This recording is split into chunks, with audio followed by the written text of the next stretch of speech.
Kerry Boulton is Australia's most respected exit strategy advisor and CEO of the Exit Strategy Group.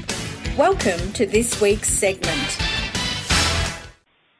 This is the I part of our exit strategy, and I is for innovation, iteration, and improvement in your business. And it's the third step in the four-step exit process. So innovation, of course, means being able to renew and present your business in the greatest possible light for any potential buyer. Any innovations that you make, you'll want to iterate on and improve on as time goes on. They're fantastically interesting words, and I hope that you can understand how you can apply them to the exit planning process. And it requires thinking along a different perspective.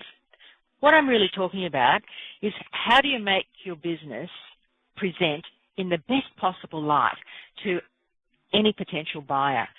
And I'm talking about thinking strategically.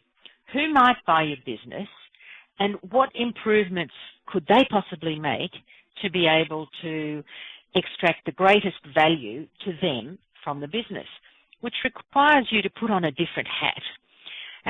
I'm talking about forgetting the multiples for financial multiples for valuation, but looking at the future value of the business and what the future income streams could be to a prospective buyer, and thinking really hard about how you can communicate those, and of course any of the risks that might be involved.